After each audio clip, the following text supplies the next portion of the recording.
Price the lord. ಎಲ್ಲರಿಗೂ ಯೇಸುವಿನ ಮತ್ತೊಂದು ನಾಮದಲ್ಲಿ ನಿಮ್ಮೆಲ್ಲರಿಗೂ ವಂದನೆ ಸಲ್ಲಿಸ್ತಾ ಇದ್ದಾನೆ. ಕಳೆದ ವಾರವೆಲ್ಲ ನಮ್ಮನ್ನು ಕಾಪಾಡಿ ಆಪತ್ತು, ಅನಾರೋಗ್ಯ, ಕೆಲವು ಸಾರಿ ಕಷ್ಟ, ಮನಸ್ಸಿಗೆ ವೇದನೆ, ಕೈ ಬಿಡಲ್ಪಟ್ಟಂಥ ಸಂದರ್ಭಗಳು, ಆತ್ಮಿಕವಾಗಿ ಕುಗ್ಗಿದ ಸಂದರ್ಭಗಳು, ಅನೇಕ ಸಂದರ್ಭಗಳ ಮಧ್ಯದಲ್ಲಿ ಕರ್ತನ ವಾಕ್ಯವು ನಮಗೆ ಈ ಕಾಲದಲ್ಲಿ ಯಥೇಚ್ಛವಾಗಿ ಸಿಗ್ತಾ ಇದೆ.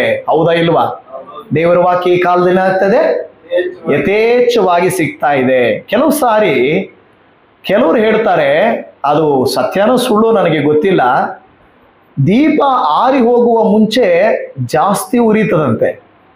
ದೀಪ ಉರಿಯೋ ಮುಂಚೆ, ಆರು ಹೋಗೋ ಮುಂಚೆ ಜಾಸ್ತಿ ಮುರಿತೆ. ಕೆಲವ್ರು ಹೇಳ್ತಾರೆ, ಏನೋ ತುಂಬಾ ಎಗರ್ತಾ ಇದೀಯಾ, ನೋಡ್ತಾ ಇರೋ ಮುರಿದೋಗ್ತೀಯಾ. ಅಂದ್ರೆ ತುಂಬಾ ಎಕ್ಸೈಟ್ಮೆಂಟ್ ಅಲ್ಲಿ ತುಂಬಾ ಖುಷಿ ಪಡಬಾರ್ದು. ಕೆಲವರು ಮಕ್ಕಳಿಗೆ ಹೇಳ್ತಾ ಇರ್ತಾರೆ, ತುಂಬಾ ನಗ್ಬೇಡ ಅಳ್ತೀಯ. ಏನಂತ ಹೇಳ್ತಾರೆ? ತುಂಬಾ ನಗ್ಬೇಡ ಅಳ್ತೀಯ ಅಂತ ಹೇಳ್ತಾರೆ. ಅಂದ್ರೆ ಈ ಕಾಲಗಳಲ್ಲಿ ನೋಡುವಾಗ, ಕೊರೋನಾ ನಂತರದ ಸಮಯದಲ್ಲಿ ಆನ್ಲೈನ್ಗಳಲ್ಲಿ ವಾಕ್ಯವು ಯಥೇಚ್ಛವಾಗಿ ಸಿಗ್ತಾ ಇದೆ.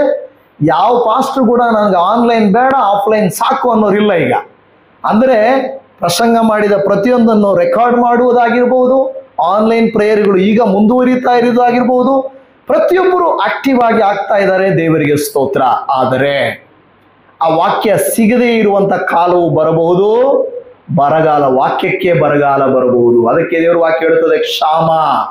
ಯಾವುದಕ್ಕೆ? ಅನ್ನಕ್ಕೆ ಕ್ಷಾಮ ಅಲ್ಲ, ನೀರಿಗೆ ಕ್ಷಾಮವಲ್ಲ, ಬದಲಾಗಿ ದೇವರ ವಾಕ್ಯಕ್ಕೆ ಕ್ಷಾಮ ಬರಬಹುದು ಅಂತ. ಆದರೆ ಸಿಕ್ಕುವ ಕಾಲದಲ್ಲಿ ಚೆನ್ನಾಗಿ ತಿನ್ರಿ.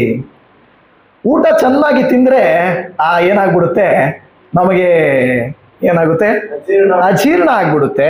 ಆದ್ರೆ ವಾಕ್ಯ ತಿಂದ್ರೆ ಏನು ಆಗಲ್ಲ, ಅದಲ್ವಾ? ಯೆರೆಮೀಯ ಪ್ರವಾದಿ ಹೇಳ್ತಾನೆ, ನನಗೆ ವಾಕ್ಯವು ಸಿಕ್ಕಲಾಗಿ ನಾನು ಅದನ್ನು ಏನ್ ಮಾಡಿದೆ? ತಿಂದೆ ಅಂತ ಹೇಳ್ತಾನೆ. ವಾಕ್ಯನ ತಿಂದೆ ಅಂತ ಹೇಳ್ತಾನೆ. ಹೌದಲ್ವಾ? ನಾವು ಕೂಡ ಎಷ್ಟು ವಾಕ್ಯನ ಈಗ ಕೇಳಿಸ್ಕೊಳ್ತಾ ಇದೀವೋ ಅಷ್ಟು ಒಳ್ಳೆಯದು. ಕರ್ತನು ಸಿಕ್ಕುವ ಕಾಲದಲ್ಲಿ ಆತನನ್ನು ಆಶ್ರಯಿಸಿರಿ ಎಂಬುದಾಗಿ. ಇವತ್ತು ವಾಕ್ಯ ಭಾಗಕ್ಕೆ ಹೋಗೋಣ. ಒಂದು ವಾಕ್ಯ ಭಾಗವನ್ನು ಇವತ್ತು ಓದಿಕೊಳ್ಳೋಣ. ಯೆರೆಮೀಯನ ಗ್ರಂಥ 26ನೇ ಅಧ್ಯಾಯ 13ನೇ ವಚನವನ್ನ ನಾವು ಓದಿಕೊಳ್ಳೋಣ. ಯೆರೆಮೀಯನ ಗ್ರಂಥ 26:13. ಈಗಲೇ ನಿಮ್ಮ ಮಾರ್ಗಗಳನ್ನ, ಕೃತ್ಯಗಳನ್ನು ತಿದ್ದಿಕೊಂಡು ನಿಮ್ಮ ದೇವರಾದ ಯೆಹೋವನ ನುಡಿಗೆ ಕಿವಿಗೊಡಿರಿ. ಹಾಗಾದರೆ ಯೆಹೋವನು ನಿಮ್ಮ ವಿಷಯವಾಗಿ ನುಡಿದಿರುವ ಕೇಡನ್ನ ಮನಮರುಗಿ ಮಾಡದಿರುವನು ಎಂಬುದಾಗಿ ಹೇಳುತ್ತಾ ಇದೆ. ಪ್ರಿಯಜನವೇ, ನಿಮಗೆ ಗೊತ್ತಿದ್ರೆ ಟ್ರಸ್ಟ್ಗಳಾಗಲಿ, ಕಂಪನಿಗಳಾಗಲಿ, ಫ್ಯಾಕ್ಟರಿಗಳಾಗಲಿ, ಅವ್ರು ಏನ್ ಮಾಡ್ತಾರೆ ಗೊತ್ತಾ? ಕಾಲಕ್ಕೆ ಅನುಗುಣವಾಗಿ ಅವರ ಟ್ರಸ್ಟ್ ಡೀಡ್ಗೂ ಅವರ ಒಂದು ಇರುವಂತ ಕಂಪನಿಗೆ ಅಮೆಂಡ್ಮೆಂಟ್ ಮಾಡ್ತಾರೆ. ಅಮೆಂಡ್ಮೆಂಟ್ ಅಂದ್ರೆ ಏನಂದ್ರೆ ತಿದ್ದುಪಡಿ ಮಾಡ್ತಾರೆ. ಏನ್ ಮಾಡ್ತಾರೆ? ತಿದ್ದುಪಡಿ. ಯಾಕೆ ಗೊತ್ತಾ? ಕಾಲಕ್ಕೆ ತಕ್ಕಂತೆ ಯಾವುದನ್ನಾದ್ರೂ ಸೇರಿಸ್ಕೋಬೇಕು, ಯಾವುದನ್ನಾದ್ರೂ ತೆಗಿಯಬೇಕಂದ್ರೆ ಅಮೆಂಡ್ಮೆಂಟ್ ಮಾಡ್ತಾರೆ. ಈಗ ಕೆಲವು ಏನ್ ಮಾಡ್ತಾರೆ, ಸಂವಿಧಾನದಲ್ಲಿರುವಂತ ಕಾರ್ಯಗಳನ್ನಾಗಿರಬಹುದು, ಸರ್ಕಾರದಲ್ಲಿರುವ ಕಾರ್ಯಗಳನ್ನಾಗಿರಬಹುದು, ಏನ್ ಮಾಡ್ತಾರೆ ಗೊತ್ತವರು? ಒಂದೊಂದು ಸರ್ಕಾರ ಬಂದಾಗ ಇದು ಬೇಡ, ಈ ಮಸೂದೆ ಬೇಡ ಅಂತ ತೆಗೆದು ಬಿಡ್ತಾರೆ. ಇನ್ನೊಂದು ಮಸೂದೆ ಬೇಕು ಅಂತ ತಗೊಂಡ್ಬರ್ತಾರೆ. ಯಾಕೆಂದ್ರೆ ಅದು ಯಾವುದು ಅವಶ್ಯಕತೆ ಇದೆಯೋ ಅದನ್ನ ಏನ್ ಮಾಡ್ತಾರೆ? ಮಾಡ್ತಾ ಇರ್ತಾರೆ. ದೇವರ ವಾಕ್ಯ ಕೂಡ ಮಾನವರಾದ ನಮಗೆ ಪ್ರತಿ ಸಾರಿ ಹೇಳುವುದೇನೆಂದ್ರೆ, ನಿನಗೆ ಬೇಡದೇ ಇರುವುದನ್ನ ಏನ್ ಮಾಡ್ಬೇಕು? ತೆಗಿಬೇಕು. ಬೇಕಾಗಿರೋದನ್ನ ನೀನು ಸೇರಿಸ್ಕೊಳ್ಬೇಕು. ಆದರೆ ಅನೇಕ ಕ್ರೈಸ್ತರು ನಾವೇನ್ ಮಾಡ್ತಾ ಇದೀವಿ ಅಂದ್ರೆ, ಅಮೆಂಡ್ಮೆಂಟ್ ಮಾಡ್ಕೊಳ್ತಾ ಇಲ್ಲ, ಅಡ್ಜಸ್ಟ್ಮೆಂಟ್ ಮಾಡ್ಕೊಳ್ತಾ ಇದ್ದೀವಿ. ಅಮೆಂಡ್ಮೆಂಟ್ ಅಂದ್ರೆ ಏನು ಗೊತ್ತಾ? ದೇವರು, ಮಗಳೇ ಇದು ಬೇಡ, ಮಗನೇ ಈ ರೀತಿ ಮಾಡಬೇಡ ಅಂದ್ರೆ ನಾವೇನ್ ಮಾಡ್ಬೇಕು? ಆಯ್ತು ದೇವ್ರೆ, ನಾನು ಸರಿ ಮಾಡ್ಕೊಳ್ತೀನಿ ಅಂದ್ರೆ ಅದು ಅಮೆಂಡ್ಮೆಂಟ್. ಆದ್ರೆ ದೇವ್ರೆ ಸ್ವಲ್ಪ ಕರುಣೆ ತೋರಿಸು, ಇರ್ಲಿ ಬಿಡು, ಒಂದ್ ಸ್ವಲ್ಪ ಪಾಪ ಇದ್ರೆ ಏನು? ಪಾಪ ಅಂತ ಹೇಳಲ್ಲ, ಒಂಚೂರು ನಮ್ಮ ಫ್ರೆಂಡೇ ತಾನೇ, ಒಂಚೂರು ನಮ್ಮವರೇ ತಾನೇ, ಇವತ್ತು ಸ್ವಲ್ಪ ತಾನೇ. ನಾವೇನ್ ಮಾಡ್ತೀವಿ? ದೇವ್ರಿಗೆ ಹೇಳ್ತೀವಿ, ಅಡ್ಜಸ್ಟ್ ಮಾಡ್ಕೋ ದೇವ್ರೆ ಸ್ವಲ್ಪ ಅಂತ. ಈಗ ನೀವ್ ಹೇಳ್ರಿ, ನಾವು ಅಮೆಂಡ್ಮೆಂಟ್ ಮಾಡ್ಕೋಬೇಕಾ, ಅಡ್ಜಸ್ಟ್ಮೆಂಟ್ ಮಾಡ್ಕೋಬೇಕಾ? ಏನ್ ಮಾಡ್ಕೋಬೇಕು? ಅಡ್ಜಸ್ಟ್ಮೆಂಟ್ ಮಾಡ್ಕೋಬಾರ್ದು. ದೇವರು ನಮ್ಮ ತರ ಹೋಗ್ಬಾರ್ದು, ನಾವು ದೇವರ ತರ, ದೇವರ ಮಾತಿನಂತೆ ನಾವು ಹೋಗ್ಬೇಕಾ, ಇಲ್ಲ ನಮ್ಮ ಮಾತಿನಂತೆ ದೇವ್ರು ಹೋಗ್ಬೇಕಾ? ದೇವರ ಮಾತಿನಂತೆ ನಾವು ಹೋಗ್ಬೇಕು. ನಾವು ದೇವರೇ ನೀನೇ ಅಡ್ಜಸ್ಟ್ ಮಾಡ್ಕೋ ಅಂತ ಕೇಳಬಾರ್ದು. ನಾವೇ ನಮ್ಮನ್ನ ಅಮೆಂಡ್ಮೆಂಟ್ ಮಾಡ್ಕೊಳ್ಬೇಕು. ಅದು ಬಹಳ ಮುಖ್ಯವಾದಂತ ವಿಚಾರ. ಇಲ್ಲಿ ಯೆರೆಮೀಯನ ಗ್ರಂಥ 26ನೇ ಅಧ್ಯಾಯ 13ನೇ ವಚನದಲ್ಲಿ ಒಂದು ಮಾತು ಹೇಳ್ತಾ ಇದ್ದಾನೆ, ಈಗಲೇ. ಯಾವಾಗ? ದೇವರು ಯಾವತ್ತು ನಮಗೆ ಟೈಮ್ ಕೊಟ್ಟು ನೀನು ನಿನ್ನ ಪಾಪವನ್ನ, ನಿನ್ನ ಅವಿಧೇಯತೆಯನ್ನ, ನಿನ್ನ ಗುಣಗುಟ್ಟುವಿಕೆಯನ್ನ, ನಿನ್ನ ಅಸೂಯೆಯನ್ನ, ನಮ್ಮಲ್ಲಿರುವಂತ ಕಾಮ, ಕ್ರೋಧ, ಮದ, ಮತ್ಸರ ಎಲ್ಲ ಇರುವಂತ ಪಾಪಾಧೀನ ಸ್ವಭಾವಗಳನ್ನ ನೀನು ಯಾವಾಗ ಬೇಕಾವಾಗ ನೀನು ಮಾರ್ಪಡಿಸಿಕೋ, ನಾನು ನಿನಗೆ ಟೈಮ್ ಕೊಡ್ತೀನಿ ಅಂತ ಹೇಳಲ್ಲ. ದೇವರು ಹೇಳ್ತಾನೆ ಈಗಲೇ. ದೇವರು ಯಾವಾಗಲೂ ಹೇಳುವ ಕಾರ್ಯಗಳನ್ನ ನಮಗೆ ಹೇಳುತ್ತಾರೆ ಈಗಲೇ. ನಿಜವಾಗಿ ಹೇಳ್ಬೇಕಾದ್ರೆ ದೇವಜನವೇ, ಕ್ರೈಸ್ತರಲ್ಲಿ ನಮ್ಮಲ್ಲಿ ಆ ವೈರಾಗ್ಯದ ಜೀವಿತ ಬರ್ತಾ ಇಲ್ಲ. ವೈರಾಗ್ಯದ ಜೀವನ, ಪ್ರಾರ್ಥನೆಯ ಜೀವನ, ಹೋರಾಟದ ಜೀವನ, ಕರ್ತನಿಗಾಗಿ ಜೀವಿಸುವ ಜೀವಿತ ಬರ್ತಾ ಇಲ್ಲ. ನಾವೇನ್ ಮಾಡ್ತಾ ಇದೀವಿ? ಸಾಧಾರಣ ಜೀವಿತ ಜೀವಿಸ್ತಾ ಇದ್ದೀವಿ. ನಾವು ಹೇಳ್ತೇವೆ ನನ್ನ ಕರ್ತನು ಅಸಾಧಾರಣನು, ನನ್ನ ಕರ್ತನು ಅದ್ಭುತ ಸ್ವರೂಪನು ಅಂತ. ನಿಮ್ಮಲ್ಲಿದೆಯಾ ಆ ಅದ್ಭುತ? ನಿಮ್ಮಲ್ಲಿದೆಯಾ ಆ ವೈರಾಗ್ಯ? ನಿಮ್ಮಲ್ಲಿದೆಯಾ ಆ ವ್ಯತ್ಯಾಸ? ಅಂದ್ರೆ ಇಲ್ಲ ಅಂತ ಹೇಳ್ತೀವಿ. ದೇವರು ನಮಗೆ ಹೇಳುವಂಥದ್ದು, ನಿಜವಾಗಿಯೂ ನಾನಾಗಿರಬಹುದು, ನೀವಾಗಿರಬಹುದು, ದೇವರ ವಾಕ್ಯಗಳಂತೆ ನಡ್ಕೊಳ್ಳಬೇಕು. ನಮ್ಮನ್ನು ಅಮೆಂಡ್ ಮಾಡಿಕೊಳ್ಬೇಕು. ಪ್ರತಿದಿನ ನಮ್ಮನ್ನು ನಾವು ಪರೀಕ್ಷೆ ಮಾಡಿಕೊಳ್ಳಬೇಕು. ಇಲ್ಲಿ ಯೆರೆಮೀಯನ ಮೂಲಕವಾಗಿ ಈಗಲೇ ನಿಮ್ಮ ಮಾರ್ಗಗಳನ್ನು, ಕೃತ್ಯಗಳನ್ನು ತಿದ್ದಿಕೊಂಡು ಏನ್ ಮಾಡ್ಬೇಕು? ನಿಜವಾಗಿಯೂ ನಾವು ಮಾಡ್ತಾ ಇದೀವ? ಇವತ್ತು ನಿಮಗೆ ಪ್ರಸಂಗ ಮಾಡ್ಲಿಕ್ಕಾಗಿ ಅಲ್ಲ, ಇದು ಮಾತಾಡುವಾಗಲೇ ನನಗೂ ಅನ್ವಯಿಸುತ್ತದೆ, ನಿಮಗೂ ಅನ್ವಯಿಸುತ್ತದೆ. ದೇವರ ವಾಕ್ಯ ಕೇಳಿದ ತಕ್ಷಣ ನೀವು ಯಾವತ್ತಾದ್ರೂ ನಿಮ್ಮನ್ನ ತಿದ್ದುಕೊಂಡಿದ್ದೀರಾ? ಬದಲಾಯಿಸಿಕೊಂಡಿದ್ದೀರಾ? ವಾಕ್ಯವನ್ನು ಕೇಳುವಂತವ್ರು ಯಾರೇ ಆಗಿರ್ಬೋದು, ಬದಲಾಯಿಸಿಕೊಂಡಿದ್ದೀರಾ? ತಿದ್ದುಕೊಂಡಿದ್ದೀರಾ? ನಾನೇನ್ ತಪ್ಪು ಮಾಡಿದ್ದೀನಿ ಪಾಸ್ಟ್ರೆ? ನಾನೆಲ್ಲ ಕರೆಕ್ಟ್ ಆಗಿದ್ದೀನಿ. ಯಾರಾದ್ರೂ ಕೇಳ್ರಿ, ಅಯ್ಯೋ ನಾನು ಯಾರಿಗೂ ಹಿಂಗ್ ಮಾಡಿದವರಲ್ಲ. ನಾನು ಹಳ್ಳಿಗಳಿಗೆ ಹೋದಾಗ ನಾನು ಈ ಮಾತು ಯಾವಾಗ ಹೇಳ್ತಾ ಇರ್ತೀನಿ, ಏನಮ್ಮ ನಾವೆಲ್ಲ ಪಾಪ ಮಾಡಿದವರು, ತಪ್ಪು.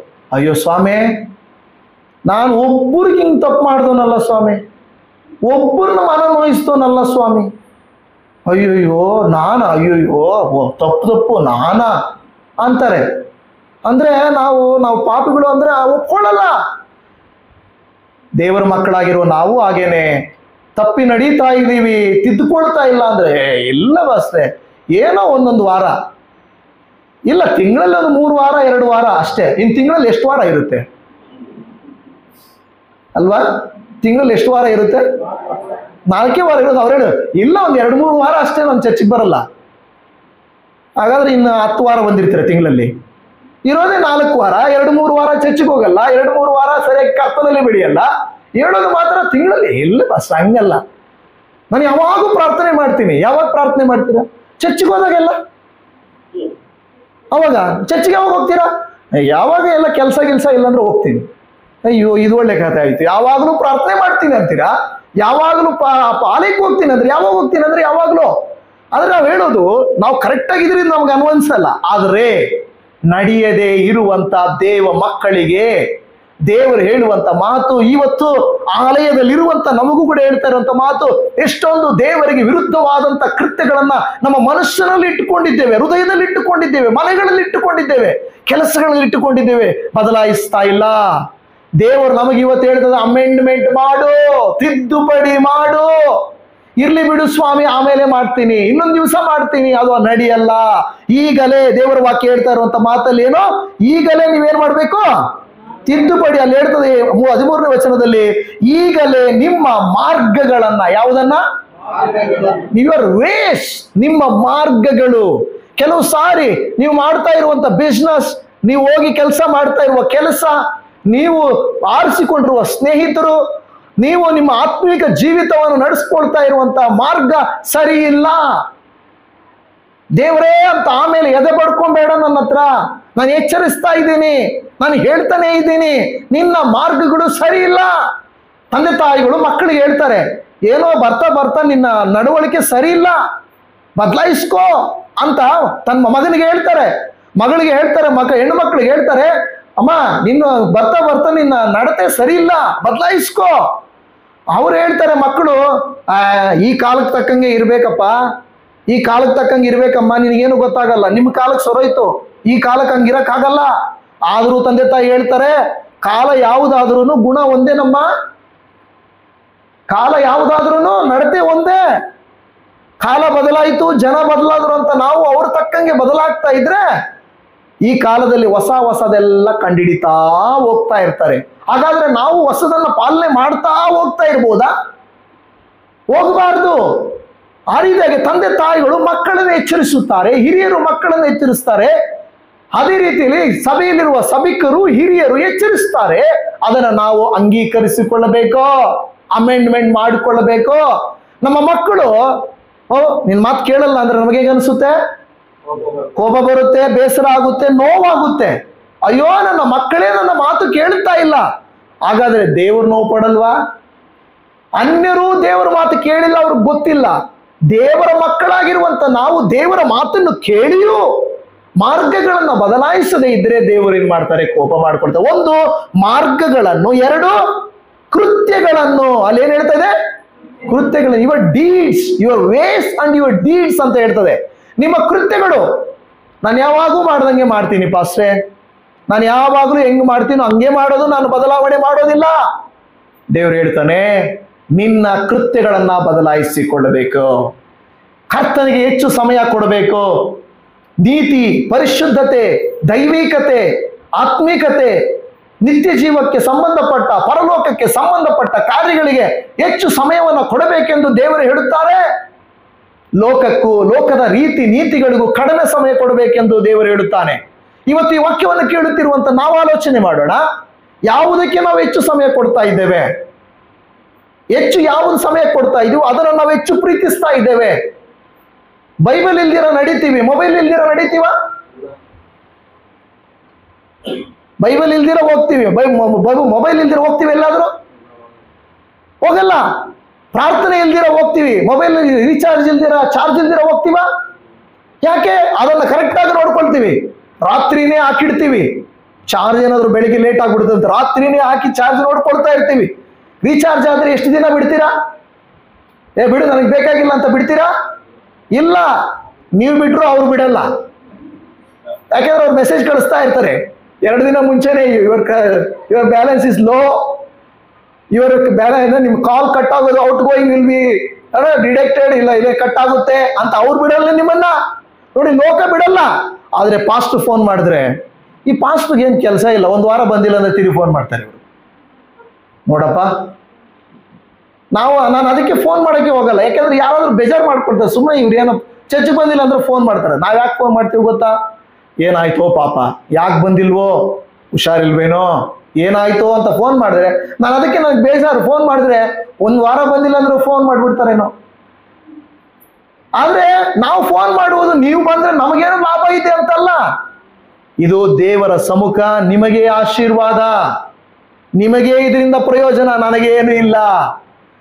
ಪ್ರಿಯದೇವ ಜನವೇ, ನಾವು ಅದನ್ನು ಅರ್ಥ ಮಾಡಿಕೊಳ್ಳಬೇಕು. ದೇವರು ನಮ್ಮನ್ನು ಒಬ್ಬೊಬ್ಬರನ್ನ ಪ್ರೀತಿಸಿ ತನ್ನ ಸಮ್ಮುಖಕ್ಕೆ ನಮ್ಮನ್ನ ಕರೀತಾ ಇದ್ದಾನೆ. ನಾವು ಜನರು ನೋಡುವಾಗಲೂ, ಸಭೆಯಲ್ಲಿರುವಾಗಲೂ ಒಂದು ರೀತಿಯಾಗಿ ಅಲ್ಲ, ಮನೆಯಲ್ಲಿದ್ದಾಗಲೂ, ಒಂಟಿಯಾಗಿದ್ದಾಗಲೂ ಕರ್ತನ ಮುಂದೆ ನಾವು ಹೇಗಿದ್ದೇವೆ, ನಮ್ಮ ಮಾರ್ಗ ಹೇಗಿದೆ, ನಮ್ಮ ಕಾರ್ಯಗಳು ಹೇಗಿದ್ದಾವೆ. ಒಂದು ವೇಳೆ ಸರಿ ಇಲ್ಲದೆ ಹೋದ್ರೆ ದೇವರೇನಂತ ಹೇಳ್ತಾ ಇದ್ದಾನೆ? ನಿನ್ನ ಮಾರ್ಗಗಳನ್ನ ಕೃತ್ಯಗಳನ್ನ ತಿದ್ದಿಕೊಂಡು ಏನ್ ಮಾಡ್ಬೇಕು? ತಿದ್ದಿಕೊಳ್ಳಬೇಕು. ನಿಜ ಹೇಳ್ರಿ, ಎಷ್ಟು ಅಮೆಂಡ್ಮೆಂಟ್ಸ್ ಅನ್ನ ನಿಮ್ಮ ಜೀವಿತದಲ್ಲಿ ನೀವು ಮಾಡ್ಕೊಂಡಿದ್ದೀರಾ? ಫಸ್ಟ್ ಅದೇ ಜನವರಿ 1 ಬರುತ್ತಲ್ಲ, ಅವಾಗ ಮಾಡ್ಕೊಳ್ಳೋಣ. ತೀರ್ಮಾನ ತಗೊಳ್ಳೋದು ಯಾವಾಗ? ಜನವರಿ 1ನೇ ತಾರೀಕು. ಡಿಸೆಂಬರ್ 31 ಆಗೋಯ್ತು, ಇನ್ನು ಜನವರಿ 1ನೇ ತಾರೀಕು ನಾನು ಹೊಸ ಮನುಷ್ಯ. ಆವಾಗ ಏನೋ ಹೇಳ್ತಾರೆ, ರೆಸೊಲ್ಯೂಷನ್ಸ್ ತಗೊಳ್ಳೋ ಟೈಮ್, ಅಂದ್ರೆ ತೀರ್ಮಾನಗಳನ್ನು ತೆಗೆದುಕೊಳ್ಳೋ ಟೈಮ್ 31. ಏನು ಡಿಸೆಂಬರ್ ಕೊನೆ ದಿನ, ಜನವರಿ ಕೊನೆ ಆಗೋಷ್ಟರಲ್ಲಿ ಅದು ಯಾವುದೂ ಇರಲ್ಲ, ಅದು ಯಾವುದೂ ಇರಲ್ಲ. ಆದರೆ ದೇವರು ಹೇಳ್ತಾನೆ, ಅಮೆಂಡ್ಮೆಂಟ್ ಮಾಡೋದಕ್ಕೋಸ್ಕರ ಕ್ರಿಸ್ಮಸ್ಗೂ ಕಾಯ್ಬೇಡ, ಡಿಸೆಂಬರ್ಗೂ ಕಾಯ್ಬೇಡ, ಭಾನುವಾರಕ್ಕೂ ಕಾಯ್ಬೇಡ, ಬೆಳಗಾಗೋದಕ್ಕೂ ಕಾಯ್ಬೇಡ. ಯಾವಾಗ ಕರ್ತನ ನಿನ್ನನ್ನು ಎಚ್ಚರಿಸ್ತಾನೋ ಅವಾಗ ಎದ್ದೇಳು. ಮಧ್ಯರಾತ್ರಿ ಎದ್ದೇಳು, ಮುಂಜಾನೆ ಎದ್ದೇಳು, ಮಧ್ಯಾಹ್ನ ಕೂತ್ಕೋ, ಸಂಜೆ ಕೂತ್ಕೋ. ಕರ್ತನು ನೆನಪಿಸಿದಾಗ ಕರ್ತನ ಬಳಿಯಲ್ಲಿ ಬರೋದನ್ನ ಕಲ್ತ್ಕೋ. ಕಲ್ತ್ಕೊಳ್ಬೇಕು. ಬಹಳ ಮುಖ್ಯವಾದಂತ ವಿಚಾರ ಇವತ್ತು ದೇವರ ವಾಕ್ಯ ಹೇಳ್ತಾ ಇರೋದು. ಹಾಗೆ ಹೇಳಿದರೆ, ತಿದ್ದುಕೊಂಡು ನಿಮ್ಮ ದೇವರಾದ ಯೆಹೋವನ ನುಡಿಗೆ ಕಿವಿಗೊಡಿರಿ. ಮನುಷ್ಯರ ಮಾತಿಗೆ ಕಿವಿಗೊಡಬೇಡ್ರಿ, ದೇವರ ಮಾತಿಗೆ ಕಿವಿಗೊಡಿರಿ. ಹಾಗಾದರೆ ಕರ್ತನು ನಿಮ್ಮ ವಿಷಯವಾಗಿ ನುಡಿದಿರುವ ಕೇಡನ್ನು ಮನಮರುಗಿ ಮಾಡದಿರುವನು. ಕೆಲವು ಸಾರಿ ನಮ್ಗೆ ಯಾಕೆ ಕಷ್ಟ ಬರುತ್ತೆ, ಯಾಕೆ ತೊಂದರೆ ಆಗುತ್ತೆ ಗೊತ್ತಾ? ನಾವು ದೇವರ ಮಾತಿನಂತೆ ನಡೀತಾ ಇರಲ್ಲ. ನಿಜವಾಗಲೂ ನಾನಷ್ಟೇ ನೀವು ಅಷ್ಟೇ ನಡ್ಕೊಳ್ಳಲ್ಲ. ಅಪ್ಪ ಅಮ್ಮ ಹೇಳ್ತಾರೆ ಮಕ್ಕಳಿಗೆ, ಒಳ್ಳೆ ಆರೋಗ್ಯಕರವಾದ ಆಹಾರ ತಿನ್ನು, ಅವಾಗ ಏನಾಗಲ್ಲ ಅಂತ. ಆದ್ರೆ ಮಕ್ಕಳೇನ್ ಮಾಡ್ತಾರೆ, ಸಿಕ್ಕಾಪಟ್ಟೆ ಸಿಕ್ಕಿದ್ದೆಲ್ಲ ತಿಂದ್ಬಿಟ್ರೆ ಏನಾಗುತ್ತೆ, ಹೊಟ್ಟೆ ನೋವು ಬರುತ್ತೆ, ಇಲ್ಲ ಅಂದ್ರೆ ಕಾನ್ಸ್ಟಿಪೇಷನ್ ಆಗುತ್ತೆ, ಏನೋ ತೊಂದರೆ ಆಗುತ್ತೆ. ಅವಾಗ ಹೇಳ್ತಾರೆ ನನಗೆ ನೋವಾಗಿದೆ. ಅವಾಗ ಹೇಳ್ತಾರೆ ಅವರು, ನಾನು ಹೇಳಿದೆ ತಾನೇ ಇದು ತಿನ್ಬೇಡ ಅಂದೆ, ತಿಂದಿದೀಯ. ಇದನ್ನು ತಿನ್ನು ಅಂದ್ರೆ ನೀನ್ ತಿನ್ನಲ್ಲ.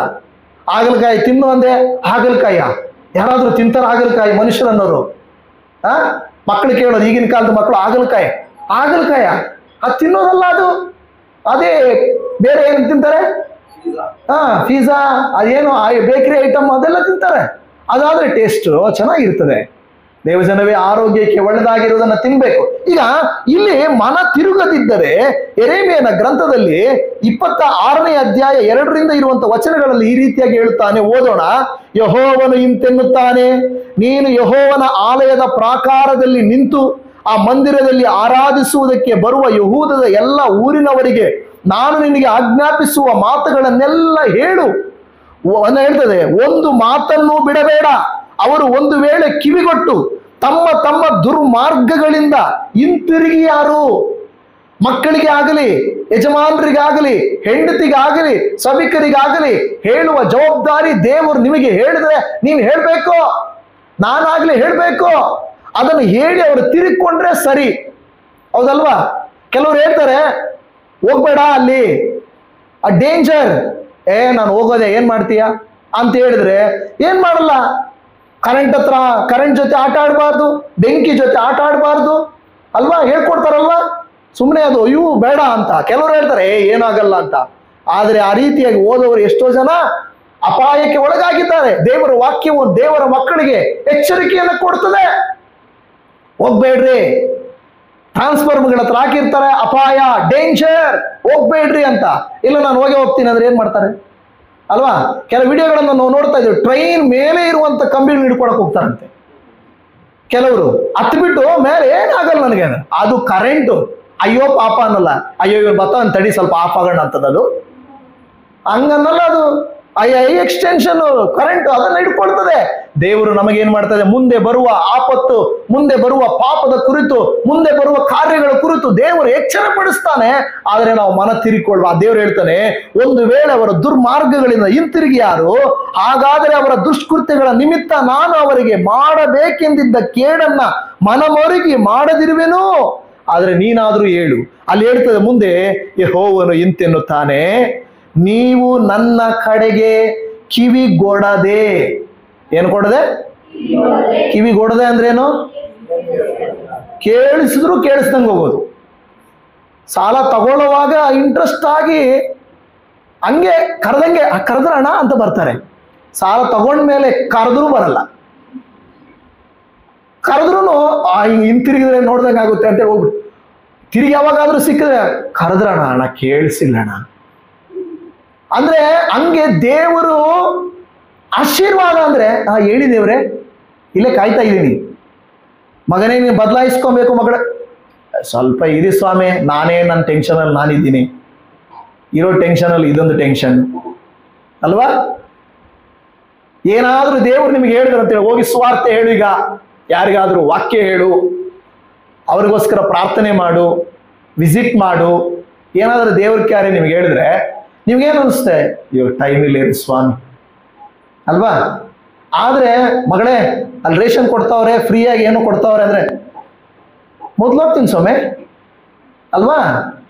ಏನೋ ಕೊಡ್ತಾನೆ ಅಂದ್ರೆ ನಾವು ಮೊದ್ಲು ಹೋಗ್ತೀನಿ. ಆದ್ರೆ ದೇವ್ರು ನನಗೋಸ್ಕರ ಏನಾದ್ರು ಮಾಡು ಅಂದ್ರೆ ನಾವೇನ್ ಮಾಡ್ತೀವಿ? ಕಿವಿಗೊಡಲ್ಲ. ನೋಡಿ, ದೇವ್ರ ಮಕ್ಕಳು ನಾವು ಮಾಡದೆ ದೇವ್ರ ಕಾರ್ಯ ಯಾರು ಮಾಡ್ತಾರೆ? ದೇವ್ರ ಕಾರ್ಯ ಏನು, ನಾನೇನ್ ಮಾಡ್ಬೇಕು ಅಂತ ತಿಳ್ಕೋಬೇಕು. ನಾವೇನ್ ಮಾಡ್ತೀವಿ ಗೊತ್ತಾ? ದೇವರ ಮಾತಿಗೆ ಕಿವಿಗೊಡದೆ ನಾನು ನಿಮ್ಮ ಮುಂದೆ ಇಟ್ಟಿರುವ ಧರ್ಮಶಾಸ್ತ್ರಕ್ಕೆ ಅನುಸಾರವಾಗಿ ಎಲ್ಲಿಟ್ಟಿದ್ದಾರೆ ಧರ್ಮಶಾಸ್ತ್ರ? ನಮ್ಮ ಮುಂದೆ ಇದೆಯಾ? ಇವತ್ತು ಬೈಬಲ್ ನಿಮ್ಮ ಹತ್ರ ಕೈಯಲ್ಲಿ ಇದೆಯಾ? ಬೈಬಲ್ ಇದೆ. ಬೈಬಲ್ ಇಲ್ಲದೇ ಇದ್ದಾಗ ಎಷ್ಟೋ ಜನ ಎಷ್ಟು ದೇವರನ್ನು ನಂಬಿಕೊಂಡು ಬದುಕಿದ್ರು, ಇವತ್ತು ಬೈಬಲ್ ರೆಡಿ ಇದ್ರು, ನಮ್ಮ ಭಾಷೆಯಲ್ಲಿದ್ರು, ನಾವು ಪ್ರತಿದಿನ ಓದಲ್ಲ. ಆ ಓದಿದ ವಾಕ್ಯದಂತೆ ನಡೆಯದೇ ಇದ್ರೆ ದೇವರು ಹೇಳ್ತಾನೆ, ಅನುಸಾರವಾಗಿ ನಡೆಯದೆ, ಮೊದಲನೇದು ಹೇಳಿತು ಕೇಳದೆ, ಎರಡನೇದು ನಡೆಯದೆ, ಕೇಳಲಲ್ಲದೆ ನಿಮ್ಮ ಬಳಿಗೆ ನಾನು ಸಾವಕಾಶವಿಲ್ಲದೆ ಕಳಿಸುತ್ತಾ ಬಂದಿರುವ ನನ್ನ ಸೇವಕರಾದ ಪ್ರವಾದಿಗಳ ಮಾತನ್ನು ಕೇಳದೆ ಇದ್ದರೆ, ಆಗ ನಾನು ಆಲಯವನ್ನು ಶಿಲೋವಿನ ಗತಿಗೆ ತಂದು ನಿನ್ನ ಈ ಪಟ್ಟಣದ ಲೋಕದ ಸಮಸ್ತ ಜನಾಂಗಗಳಲ್ಲಿ ಶಾಪ ಉಂಟಾಗುವಂತೆ ಮಾಡುವೆನು ಅಂತ ಹೇಳ್ತಾ ಇದ್ದಾನೆ. ನೋಡಿದ್ರ, ದೇವರು ಎಚ್ಚರ ಪಡಿಸ್ತಾ ಇದ್ದಾನೆ. ಇವತ್ತು ಇದು ಹಳೆ ಒಡಂಬಡಿಕೆ ವಾಕ್ಯನೇ, ಆದರೆ ಇವತ್ತು ಕೂಡ ಅನ್ವಯಿಸುತ್ತದೆ. ನಾವು ದೇವರ ಮಾತು ಕೇಳಿ ಅದರಂತೆ ನಡ್ಕೊಂಡು, ಧರ್ಮಶಾಸ್ತ್ರ ಬೈಬಲ್ ನಮಗೆ ಕೊಡಲ್ಪಟ್ಟಿದೆ, ಆ ವಾಕ್ಯಾನುಸಾರವಾಗಿ ನಾವು ನಡೆಯದೆ ಹೋದ್ರೆ ದೇವ್ರು ಹೇಳ್ತಾನೆ, ನಾನು ಹೇಳಿದ ಹಾಗೆ ನೀವು ಕೇಳಿಲ್ಲ ಅಂದ್ರೆ ನಾನು ನಿಮ್ಮ ಮೇಲೆ ಯಾಕೆ ಪ್ರೀತಿ ಮಾಡಬೇಕು? ನಿಮ್ಮ ಮಕ್ಕಳು, ನಿಮ್ಮ ಮನೆಯವರು ನಿಮ್ಮ ಮಾತು ಕೇಳಿಲ್ಲ ಅಂದ್ರೆ ಏನ್ ಮಾಡ್ತಾರೆ? ನೀವು ನನ್ನ ಮಾತು ಕೇಳಿಲ್ಲ ಅಂದ್ರೆ ಇವತ್ತು ಅಡಿಗೆ ಮಾಡಲ್ಲ, ಮುಗಿದೋಯ್ತು, ಅವತ್ತು ಅಡಿಗೆ ಇಲ್ಲ ಅಲ್ವಾ? ಯಾರಾದ್ರೂ ಹಂಗೆ ಮಾಡ್ತಾರ? ಮಾಡಿದ್ದಾರೆ. ಅಡಿಗೆ ಮಾಡಲ್ಲ, ಹೋಗು, ನಾನು ಕೊಡಲ್ಲ, ಹೋಗು. ಅಪ್ಪ ಅಮ್ಮ ಹೇಳ್ತಾರ, ಆಗಲ್ಲ, ನಾನು ಕೊಡಲ್ಲ, ಹೋಗು. ದೇವರೇನಾದ್ರೂ ಆ ರೀತಿಯಾಗಿ ಹೇಳಿದ್ರೆ ಏನ್ ಮಾಡ್ತದೆ? ಪ್ರಿಯ ದೇವಜನರು, ಇವತ್ತು ಹಾಗಾದ್ರೆ ನಾವು ಈ ಎಲ್ಲ ಕಾರ್ಯಗಳಲ್ಲಿ ಮಾಡಬೇಕಾಗಿರುವಂತ ಒಂದೇ ಒಂದು ಕಾರ್ಯ ದೇವರು ಕೋರ್ಕೊಳ್ತಾ ಇರುವಂತದ್ದು, ನೀವು ನಿಮ್ಮನ್ನ ತಿದ್ದಿಕೊಳ್ಳಬೇಕು. ಏನ್ ಮಾಡ್ಬೇಕು? ಹೇಳ್ರಿ ಎಲ್ಲರೂ ಜೊತೆಗೆ. ನಾವು ನಮ್ಮನ್ನ ಏನ್ ಮಾಡ್ಬೇಕು? ತಿದ್ದಿಕೊಳ್ಳಬೇಕು, ಅಮೆಂಡ್ಮೆಂಟ್ ಮಾಡ್ಬೇಕು. ಆದ್ರೆ ಯಾವುದು ಅಮೆಂಡ್ಮೆಂಟ್ ಮಾಡ್ಬೇಕು ನಿಮಗೆ ಗೊತ್ತು, ನನಗೆ ಗೊತ್ತು. ನಾನ್ ನಿಮಗೆ ಹೇಳಕ್ ಹೋಗಲ್ಲ, ನೀವು ಇದರಲ್ಲಿ ತಪ್ಪಿದ್ದೀರಾ, ನೀವು ತಿದ್ದುಕೊಳ್ರಿ, ನಾನೆಲ್ಲ ಹೇಳೋದು. ದೇವ್ರು ನಿಮಗೆ ಹೇಳ್ತಾರೆ, ನೀವು ತಿದ್ದುಕೊಳ್ಬೇಕು. ಹಾಗಾದ್ರೆ ಇಲ್ಲಿ ಹೇಳ್ತಾ ಇರುವಂತದ್ದು ಮಾನಸಾಂತರ, ಇಲ್ಲವೇ ತಿದ್ದಿಕೊಳ್ಳುವುದು. ತಾವು ದೇವರ ಕಡೆಗೆ ಬರುವುದನ್ನ ಕುರಿತಾಗಿ ನಾವು ನೋಡುವಾಗ ಹೇಗೆ ತಿದ್ದುಕೊಳ್ಳೋದು, ಹೇಗೆ ನಮ್ಮನ್ನು ಸರಿಪಡಿಸಿಕೊಳ್ಳೋದು ಅನ್ನುವುದರ ಕುರಿತಾಗಿ ಬೇಗನೆ 4 ಕಾರ್ಯಗಳನ್ನು ನಿಮಗೆ ಹೇಳುತ್ತೇನೆ. ಮೊದಲನೇದಾಗಿ, ನೀವು ನಾನು ದೇವರ ವಾಕ್ಯವನ್ನ ಕೇಳಿ ಆ ವಾಕ್ಯವನ್ನ ನಂಬಿ ಅದರಂತೆ ನಾವು ನಡ್ಕೊಳ್ಬೇಕು. ಹಲ್ಲೆಲೂಯಾ ಹೇಳ್ರಿ ಎಲ್ಲರೂ, ಹಲ್ಲೆಲೂಯಾ. ಎಚ್ಚರವಾಗಿದ್ದೀರಾ ತಾನೆ? ಓಕೆ. ಹೇಳಿದ ಮೊದಲನೇ ಕಾರ್ಯ ಏನು? ದೇವರ ವಾಕ್ಯವನ್ನ ಫಸ್ಟ್ ಏನ್ ಮಾಡ್ಬೇಕು? ಕೇಳಿಸ್ಕೋಬೇಕು, ಆಮೇಲೆ ನಂಬಬೇಕು, ಆ ವಾಕ್ಯ ನಂಬಬೇಕು, ಆಮೇಲೆ ನಡಿಬೇಕು. ಓಕೆನಾ? ಮೊದಲನೇದೇನು? ಎರಡನೇದೇನು? ಮೂರನೇದೇನು? ಕೇಳಿ ನಂಬಿ ಅದರಂತೆ ನಡ್ಕೊಳ್ಬೇಕು. ಇಲ್ಲದೆ ಹೋದ್ರೆ ಖಂಡಿತ ನಾವು ತಿದ್ದುಕೊಳ್ಳೋಕ್ಕಾಗಲ್ಲ. ಒಂದು ವಾಕ್ಯವನ್ನು ಓದಿಕೊಳ್ಳೋಣ. ಅಪೊಸ್ತಲರ ಕೃತ್ಯಗಳು 8ನೇ ಅಧ್ಯಾಯ 22ನೇ ವಚನ.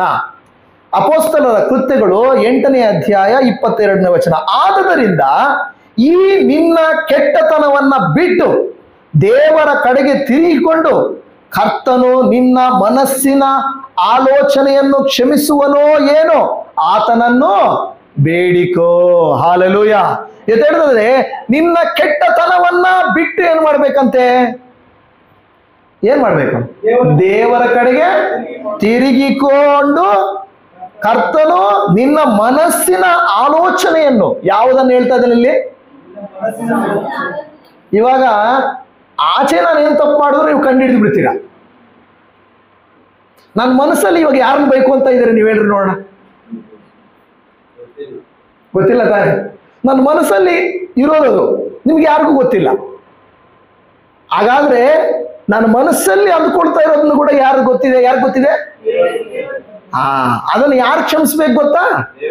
ನೋಡಿ, ಕರ್ತನು ನಿನ್ನ ಮನಸ್ಸಿನ ಆಲೋಚನೆಯನ್ನು ಕ್ಷಮಿಸುವನೋ ಏನೋ ಆತನನ್ನ ನೀನು ಬೇಡಿಕೋ. ದೇವಜನವೇ, ನಿಜವಾಗಿಯೂ ಭಾನುವಾರ ದಿನದಂದು ನಾವೆಲ್ಲರೂ ಒಳ್ಳೆ ಕ್ರೈಸ್ತರೇ. ನಾನು ಹೇಳೋ ಉದ್ದೇಶ ನಾವಂತಲ್ಲ, ಕ್ರೈಸ್ತರು ಅಂದ್ರೆ ಓಲಾಗಿ ಹೇಳೋದು. ಆದರೆ ಮನಸ್ಸು ಮಾತ್ರ ಬದಲಾಗದೆ ಇರುವಂತ ಎಷ್ಟೋ ಜನ ಕ್ರೈಸ್ತರಿದ್ದಾರೆ. ಕರ್ತನು ಅವರನ್ನ ನೋಡಿ ವೇದನೆ ಪಡುತ್ತಾ ಹೇಳುತ್ತಾ ಇದ್ದಾನೆ, ನೀನು ಹೊರಗೆ ಬದಲಾಗಿದ್ದೀಯಾ, ಒಳಗೆ ನೀನು ಬದಲಾಗಿಲ್ಲ. ನಿನ್ನನ್ನು ನೀನು ತಿದ್ದುಕೋ. ಎಷ್ಟೋ ಸಾರಿ ಅಂಗಲಾಚ್ತಾ ಇದ್ದಾರೆ. ತಂದೆ ತಾಯಿಗಳು ಮಕ್ಕಳನ್ನ ಕೇಳ್ಕೊಳ್ತಾರೆ, ಮಾ ನನ್ನ ಮಾತು ಕೇಳು, ಮಗನೇ ನನ್ನ ಮಾತು ಕೇಳು, ಕೇಳು ಕೇಳು ಕೇಳು ಕೇಳು ಅಂತಾನೆ ಇರ್ತೀವಿ. ದೇವರು ಕೂಡ ಪ್ರತಿದಿನ ಅದೇ ರೀತಿಯಾಗಿ ನಮ್ಮನ್ನ ಕೇಳು, ತಿದ್ದುಕೋ, ಬದಲಾಗು, ಮಾನಸಾಂತರ ಪಡು, ಕರ್ತನ ಕಡೆಗೆ ಬಾ. ಇವತ್ತು ಸಾಧಾರಣವಾಗಿ ಕರ್ತನಿಗೆ ಏನಿಷ್ಟ? ಕರ್ತನಿಗೆ ಏನಿಷ್ಟ? ದೇವರಿಗೆ ಏನಿಷ್ಟ ನಮ್ಮಿಂದ? ದೇವರಿಗೆ ಬಿರಿಯಾನಿ ಇಷ್ಟನಾ? ಇಲ್ವಾ? ಕೇಕು ಮತ್ತೆ ಕ್ರಿಸ್ಮಸ್ಗೆಲ್ಲ ಬಿರಿಯಾನಿ ಎಲ್ಲ ಕೇಕ್ ಎಲ್ಲ ಮಾಡ್ತಾರಲ್ವಾ? ದೇವ್ರಿಗೆ ಇನ್ನೇನು ಇಷ್ಟ? ನೀವೆಲ್ಲ ಬಂಗಾರ ಹಾಕೊಂಬರೋದು ಇಷ್ಟನಾ? ಇಲ್ಲ ಅಂದ್ರೆ ಒಳ್ಳೆ ಮನೆ ಕಟ್ಟಿ ಕಾರಲ್ಲಿ ಬರೋದು ಇಷ್ಟನಾ ನಿಮಗೆ? ಇಲ್ವಾ? ಮತ್ತೆ ದೇವ್ರಿಗೆ ಏನು ಇಷ್ಟ? ಮಾನಸಾಂತರ, ಓಕೆ, ತಗ್ಗಿದ ಮನಸ್ಸು, ಪಾಪರಹಿತ ಜೀವಿತ, ಪರಿಶುದ್ಧತೆ, ಕುಗ್ಗಿ ಹೋದ ಮನಸ್ಸು, ವಾಕ್ಯ ಪ್ರಕಾರ ನಡ್ಕೊಳ್ಳೋದು. ನೋಡಿ, ದೇವ್ರಿಗೆ ಬೇಕಾಗಿರೋದೇನು? ಈ ಥರದ್ದು. ದೇವರು ನಮ್ಮ ಹತ್ರ ಏನು ಹಣ ಕೇಳ್ತಾ ಇಲ್ಲ, ಆಸ್ತಿ ಕೇಳ್ತಾ ಇಲ್ಲ, ಊಟ ಕೇಳ್ತಾ ಇಲ್ಲ, ಬೇರೆ ಏನು ಕೇಳ್ತಾ ಇಲ್ಲ. ಆದ್ರೆ ದೇವರು ಕೇಳೋದೇ ಬೇರೆ ಆಗಿದೆ. ನಮ್ಮನ್ನ ನಾವು ಬದಲಾಯಿಸಿಕೊಳ್ಳಬೇಕು. ಮೊದಲನೇ ಕಾರ್ಯ ನಾನು ನಿಮಗೆ ಹೇಳಿದೆ, ನಾವು ದೇವರ ವಾಕ್ಯವನ್ನ ಏನ್ ಮಾಡ್ಬೇಕು? ಕೇಳಬೇಕು, ನಂಬಬೇಕು, ನಡ್ಕೊಳ್ಬೇಕು. ಆಗ ನಾವು ನಮ್ಮನ್ನ ಏನ್ ಮಾಡ್ಲಿಕ್ಕೆ ಸಾಧ್ಯ? ತಿದ್ದುಕೊಳ್ಳಲಿಕ್ಕೆ ಸಾಧ್ಯ. ತಿದ್ದುಕೊಳ್ಬೇಕಾದ್ರೆ ನಮಗೆ ನಾವೇ ಅಮೆಂಡ್ಮೆಂಟ್ ಮಾಡ್ಕೊಳ್ಬೇಕಾದ್ರೆ ಮೊದಲನೇ ಕಾರ್ಯ ಏನ್ ಹೇಳಿದೆ? ಯಾವುದು ನಮ್ಮನ್ನು ಅಮೆಂಡ್ಮೆಂಟ್ ಮಾಡೋದು? ದೇವರ ವಾಕ್ಯ ಕೇಳಿ ನಂಬಿ ನಡ್ಕೊಳ್ಳುವುದರಿಂದ ನಮ್ಮನ್ನು ನಾವು ಅಮೆಂಡ್ಮೆಂಟ್ ಮಾಡ್ಕೊಳ್ಬಹುದು, ತಿದ್ದುಕೊಳ್ಳಬಹುದು. ಎರಡನೇದು, ನಮ್ಮ ಪಾಪಗಳನ್ನ ದೇವರ ಮುಂದೆ ಅರಿಕೆ ಮಾಡಬೇಕು. ನಮ್ಮ ಪಾಪಗಳನ್ನ ನಾವೇನ್ ಮಾಡ್ಬೇಕು? ದೇವರ ಮುಂದೆ. ದೇವರ ವಾಕ್ಯ ಹೇಳುತ್ತದೆ, ನಾವು ದೇವರ ಮುಂದೆ ಬಂದು ನಾನು ಪಾಪಿ ಎಂದು ನಾವೇನ್ ಮಾಡ್ಬೇಕು? ಒಪ್ಪಿಕೊಳ್ಬೇಕು. ನಾವು ಕೀರ್ತನೆ 51ರಲ್ಲಿ ಹೇಳುತ್ತಾನೆ ಕೀರ್ತನೆಗಾರನು, 51:3-4 ನಾನು ದ್ರೋಹಿ ಎಂದು ನಾನೇ ಒಪ್ಪಿಕೊಂಡಿದ್ದೇನೆ, ನನ್ನ ಪಾಪವು ಯಾವಾಗಲೂ ನನ್ನ ಮುಂದೆ ಇದೆ, ನಿನಗೇ ತಪ್ಪು ಮಾಡಿದ್ದೇನೆ, ನಿನ್ನ ದೃಷ್ಟಿಗೆ ಕೆಟ್ಟದಾಗಿರುವುದೇನೇ ಮಾಡಿದ್ದೇನೆ. ಹಾಗಾದ್ರೆ ನಾವೇನ್ ಮಾಡ್ಬೇಕು? ದೇವರ ಮುಂದೆ ಬಂದಾಗ ನಮ್ಮನ್ನ ತಿದ್ದಿಕೊಳ್ಳಬೇಕಾದ್ರೆ ನಾವು ಮಾಡಬೇಕಾಗಿರುವಂತ ಎರಡನೇ ಕಾರ್ಯ, ನಮ್ಮ ಪಾಪಗಳನ್ನ ದೇವರ ಮುಂದೆ ಒಪ್ಪಿಕೊಳ್ಳಬೇಕು. ಎರಡನೇ ಕಾರ್ಯ ಏನು? ದೇವರ ಮುಂದೆ ನಮ್ಮ ಪಾಪಗಳನ್ನ ಒಪ್ಪಿಕೊಳ್ಳಬೇಕು. ವಾಕ್ಯ ಹೇಳ್ತದೆ, ಕೀರ್ತನೆ 38:18 ಹೇಳುತ್ತದೆ, ನಾನು ಅಪರಾಧಿಯೇ ಹೌದೆಂದು ಒಪ್ಪಿಕೊಳ್ಳುತ್ತೇನೆ, ನನ್ನ ಪಾಪದ ದೆಸೆಯಿಂದಲೇ ನನಗೆ ವ್ಯಸನ ಉಂಟಾಯಿತು. ಈಗ ನಾವು ಎರಡನೇ ಕಾರ್ಯ ನಾವೇನ್ ಮಾಡಬೇಕು? ನಾನು ಪಾಪಿ ಎಂದು ದೇವರ ಮುಂದೆ ಒಪ್ಪಿಕೊಳ್ಳಬೇಕು. ಹಾಗಾದ್ರೆ ಮೂರನೇ ಕಾರ್ಯ ಏನು? ನಾನು ಮಾಡಿದ ಪಾಪಕ್ಕೆ ಪಶ್ಚಾತ್ತಾಪ ಪಟ್ಟು ಅದನ್ನು ಏನ್ ಮಾಡಬೇಕು? ಬಿಟ್ಟು ಬಿಡಬೇಕು. ಏನ್ ಮಾಡಬೇಕು? ಬಿಟ್ಟು ಬಿಡದೆ ಇದ್ರೆ ಏನು ಪ್ರಯೋಜನ ಇಲ್ಲ.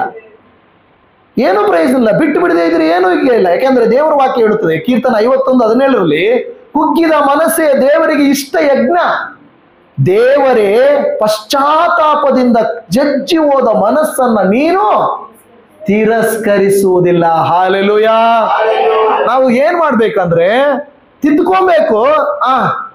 ಅಲ್ಲಿ ಹೋಗ್ಬಿಟ್ಟು ದುಡ್ಡು ಕೊಟ್ಟು ತಾಲೂಕು ಆಫೀಸಲ್ಲೇ ಅರೇ ಇದನ್ನ ಅಮೆಂಡ್ಮೆಂಟ್ ಮಾಡ್ರಿ ಅಂದಂಗಲ್ಲ. ದೇವ್ರ ಮುಂದೆ ಕಾಸು ಕೊಟ್ಬಿಟ್ಟು ತಗೊಳ್ರಿ ಅಮೆಂಡ್ಮೆಂಟ್ ಮಾಡ್ರಿ. ಇದು ಎಲ್ಲಿ ಕೆಲಸ ಮಾಡೋದು? ಅಮೆಂಡ್ಮೆಂಟ್ ಎಲ್ಲ ಆಗ್ಬೇಕು? ನಮ್ಮ ಹೃದಯದಲ್ಲಿ ಆಗ್ಬೇಕಾ? ಸೊ ಒಳಗೆ ನಿಮ್ಮ ಮನಸ್ಸಲ್ಲಿ, ನಿಮ್ಮ ಹೃದಯದಲ್ಲಿ ಆಗ್ಬೇಕಾದ್ರೆ ಮನುಷ್ಯರು ಯಾರು ದುಡ್ಡು ಕೊಟ್ಟು ಮಾಡ್ಕೊಡಕ್ಕಾಗಲ್ಲ, ಪಾಸ್ಟ್ರು ಬರುವಂತ ಮಾಡಕ್ಕಾಗಲ್ಲ, ಜನ ಬರುವಂತ ಮಾಡಕ್ಕಾಗಲ್ಲ. ಅಮೆಂಡ್ಮೆಂಟು ನೀವೇ ಮಾಡ್ಕೋಬೇಕು ಅಮೆಂಡ್ಮೆಂಟ್. ಹಾಗಾದ್ರೆ ಹೇಳ್ಬೇಕು, ದೇವರ ವಾಕ್ಯನ ಇಟ್ಕೊಂಡು ಅದನ್ನ ಕೇಳಿಸ್ಕೊಂಡ್ವಿ, ನಂಬಿದ್ವಿ, ಅದರ ಪ್ರಕಾರ ನಡೀತಾ ಇದೀವಿ. ಎರಡನೇದು, ನಾನು ಪಾಪಿ ಎಂದು ನಾವೇನ್ ಮಾಡ್ಬೇಕು? ಮೂರನೇದು ಏನ್ ಮಾಡ್ಬೇಕು? ಅದನ್ನ ಬಿಟ್ಟು ಬಿಡ್ಬೇಕು. ಪಶ್ಚಾತ್ತಾಪ ಪಟ್ಟು ಅದನ್ನ ಬಿಟ್ಟು ಬಿಡ್ಬೇಕು. ಆ ವಾಕ್ಯ ಹೇಳ್ತದ, ಪಶ್ಚಾತ್ತಾಪ ಬಿಟ್ಟು ಬಿಟ್ರೆ ದೇವರ ವಾಕ್ಯ ಹೇಳುತ್ತದೆ. 2 ಕೊರಿಂಥದವರಿಗೆ ಬರೆದ ಪತ್ರಿಕೆಯಲ್ಲಿ 7ನೇ ಅಧ್ಯಾಯ 10ನೇ ವಚನದಲ್ಲಿ ಹೇಳುತ್ತದೆ, ದೇವರ ಚಿತ್ತಾನುಸಾರವಾಗಿ ದುಃಖವು ಮಾನಸಾಂತರವನ್ನುಂಟು ಮಾಡಿ ರಕ್ಷಣೆಗೆ ಕಾರಣವಾಗಿದೆ. ಅರ್ಥ ಆಯ್ತಾ? ಕೇಳಿಸ್ತಾ ವಾಕ್ಯ ಹೋದ್ರೆ, ದೇವರ ಚಿತ್ತಾನುಸಾರವಾಗಿರುವ ದುಃಖವು. ಯಾವ ತರದ ದುಃಖ? ಯಾವತ್ತಾದ್ರೂ ನಾನು ಪಾಪಿ ಎಂದು ಹತ್ತಿದ್ದೀರಾ? ಅಪ್ಪ ನಾನು ತಪ್ಪು ಮಾಡಿಬಿಟ್ಟಿದ್ದೀನಯ್ಯ, ನಿಜವಾಗಿಯೂ ನಾನು ಪಾಪಿ ಅಂತ ಒಪ್ಕೊಂಡಿದ್ದೀರಾ? ಆ ದುಃಖ ದೇವರ ಚಿತ್ತಾನುಸಾರವಾಗಿರುವುದು. ಅದು ಏನನ್ನು ಉಂಟು ಮಾಡುತ್ತದಂತೆ? ಮಾನಸಾಂತರ. ಏನದು? ಮಾನಸಾಂತರ ಅಂದ್ರೆ ಏನು? ತಿದ್ದುಪಡಿ, ಅಮೆಂಡ್ಮೆಂಟ್. ಅದು ನಮಗೆ ಮಾನಸಾಂತರವನ್ನು ಉಂಟು ಮಾಡಿ ರಕ್ಷಣೆಗೆ ಮಾರ್ಗವಾಗಿದೆ. ಅಲ್ಲಿ ಹೇಳ್ತದೆ, ಆ ಮಾನಸಾಂತರದಲ್ಲಿ ಪಶ್ಚಾತ್ತಾಪಕ್ಕೆ ಆಸ್ಪದವಿಲ್ಲ, ಆದರೆ ಲೋಕದವರಿಗಿರುವಂತಹ ದುಃಖವು ಮರಣವನ್ನುಂಟು ಮಾಡುತ್ತದೆ. ಲೋಕದ ದುಃಖ ಬೇರೆ, ಕರ್ತನ ಚಿತ್ತಾನುಸಾರವಾದ ದುಃಖ ಬೇರೆ ಅಂತ ಹೇಳ್ತಾ ಇದೆ. ನಾವು ನೋಡ್ತಾ ಇದ್ದೇವೆ. 4ನೇ ಕಾರ್ಯ ನಾವು ಮಾಡಬೇಕಾಗಿರೋದು, ಇನ್ನು ಪಾಪದ ಕಡೆ ತಿರುಗಬೇಡ, ಬದಲಾಗಿ ದೇವರ ಸೇವೆಯನ್ನ ಮಾಡುತ್ತಿರು. ಏನ್ ಮಾಡ್ತಾ ಇರು? ದೇವರ ಸೇವೆಯನ್ನ ಬಿಟ್ಟು ಸುಮ್ಮನೆ ಇರಬಾರ್ದು. ಪಾಪ ಬಿಟ್ಬಿಟ್ಟು ಸುಮ್ಮನೆ ಇದ್ರೆ ಏನಾಗುತ್ತೆ ಗೊತ್ತಾ? ಮತ್ತೆ ಅದು ಎಳೀತಾ ಇರ್ತದೆ. ಡಾಕ್ಟರ್ಗಳು ಕುಡುಕರಿಗೆ, ನಶೆ ಪದಾರ್ಥಗಳಲ್ಲಿರೋರ್ಗೆ ಹೇಳೋದೇನು ಗೊತ್ತಾ? ಇದನ್ನ ಬಿಟ್ಟಿಯಾ, ಬೇರೆ ಏನಾದರೂ ಮಾಡು, ಇಲ್ಲ ಅಂದ್ರೆ ತಿರುಗಿ ಹೋಗ್ತೀವಿ ವಾಪಸ್. ಅದಕ್ಕೆ ಇಂಗ್ಲಿಷಲ್ಲಿ ಹೇಳ್ತಾರೆ, an empty mind is devil's workshop ಅಂತ. ಅಂದ್ರೆ ಸುಮ್ಮನೆ ಕುಂತಿರುವ ನಿನ್ನ ಮನಸ್ಸು ಸೈತಾನನಿಗೆ ಕೆಲಸ ಮಾಡಕ್ಕಿರೋ ಜಾಗ. ಅವನೇನಾದ್ರೂ ಒಂದು ಆಲೋಚನೆ ತಂದಾಕ್ತಾನೆ. ನಾನು ಏನು ಕೆಲಸ ಇಲ್ಲ ಅಂದ್ಕೊಳ್ರಿ, ಈ ಕಡೆ ನೋಡ್ತೀನಿ, ವಾಟ್ಸಪ್ ತಗೊಂಡ ತಡಿ, ವಾಟ್ಸಪ್ ಎಲ್ಲ ಆಗೋಯ್ತು. ಫೇಸ್ಬುಕ್ ಎಲ್ಲ ಏನಿದೆಯೋ, ಫೇಸ್ಬುಕ್ ಎಲ್ಲ ಏನಾಯ್ತು? ಆಯ್ತು. ಇನ್ಸ್ಟಾಗ್ರಾಮ್ ಆಗೋಯ್ತು. ಆಮೇಲೆ ನಿಂಗೆ ಕೆಲಸ ಇದ್ರೆ ನಿನ್ನ ಮೊಬೈಲ್ ನೋಡ್ತೀಯಾ? ಕೆಲಸ ಇದ್ರೆ ಮೊಬೈಲು, ಕೆಲಸ ಇಲ್ಲಿದ್ದಕ್ಕೆ ತಾನೇ ನೀನು ಮೊಬೈಲ್ ನೋಡ್ತಾ ಇರು. ಅದೇ ಸೈತಾನ್ ಮಾಡೋ ಕೆಲಸ. ನೀನು ಬ್ಯುಸಿ ಆಗಿದ್ರೆ ನೀನು ಯಾರಿಗೂ ಫೋನ್ ಮಾಡಿ ಮಾತಾಡಲ್ಲ. ಬ್ಯುಸಿ ಇಲ್ಲ ಅಂದ್ರೆ ಯಾರಿಗೂ ಮಾಡೋಣ? ಕೆಲವರು ಮೈಂಡಲ್ಲಿ ಲಿಸ್ಟಲ್ಲಿ ಇರ್ತಾರೆ, ಫೇವ್ರೇಟ್ ಅಲ್ಲಿ. ವಯಸ್ಸು ಹುಡುಗಿರಿಗೆ ಅದು ಕಾಮನ್. ಮಿಕ್ಕಿದವ್ರಿಗೆ ಯಾರಿಗೂ ಮಾಡೋಣ? ಮನೆಗೆ ಬೇಡ, ಬೇರೆಯವ್ರಿಗೆ ಮಾಡೋಣ ಅಲ್ವಾ? ನೋಡಿ, ಸೈತಾನ್ ಎಂತ ಕೆಲಸ ಮಾಡ್ತಾನಂದ್ರೆ, ಮಾಡಬೇಕಾಗಿರೋ ಆಲೋಚನೆ ಕೊಡಲ್ಲ, ಮಾಡಬಾರ್ದ ಆಲೋಚನೆ ಕೊಡ್ತಾನೆ. ಒಂಟಿಯಾಗಿದ್ರೆ ಸಾಕು, ಒಂಟಿಯಾಗಿರುವಾಗ ಏನು ಮಾಡ್ಬೇಕು ಅದು ಮಾಡ್ತಾರೆ.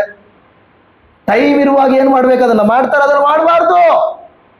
ದೇವರ ವಾಕ್ಯ ಅದಕ್ಕೆ ಹೇಳೋದು, ನಾವು ನಮ್ಮನ್ನ ಏನ್ ಮಾಡ್ತೇವೆ, ನಾವು ತಿದ್ದಿಕೊಂಡು ನಾವು ದೇವರ ಕಡೆಗೆ ಹೋಗ್ಬೇಕು ಅಂತ ದೇವರ ವಾಕ್ಯ ಹೇಳ್ತಾ ಇದೆ. ಒಂದು ವಾಕ್ಯವನ್ನು ಓದಿಕೊಂಡು ನಾವು ಮುಗಿಸ್ಕೊಳ್ಳೋಣ. ನಾವು ಓದುತ್ತೇವೆ, ಪ್ರಕಟಣೆಯ ಗ್ರಂಥ 2ನೇ ಅಧ್ಯಾಯ 5ನೇ ವಚನ. ಆದದರಿಂದ ನೀನು ಎಲ್ಲಿಂದ ಬಿದ್ದಿದ್ದೀಯೋ ಅದನ್ನ ನಿನ್ನ ನೆನಪಿಗೆ ತಂದುಕೊಂಡು ದೇವರ ಕಡೆಗೆ ತಿರುಗಿಕೋ. ನೀನು ಮೊದಲು ಮಾಡುತ್ತಿದ್ದ ಕೃತ್ಯಗಳನ್ನ ಮಾಡು. ನೀನು ದೇವರ ಕಡೆಗೆ ತಿರುಗಿಕೊಳ್ಳದೆ ಹೋದರೆ ನಾನು ಬಂದು ನಿನ್ನ ದೀಪಸ್ತಂಭವನ್ನು ಅದರ ಸ್ಥಳದಿಂದ ತೆಗೆದು ಹಾಕುವೆನು.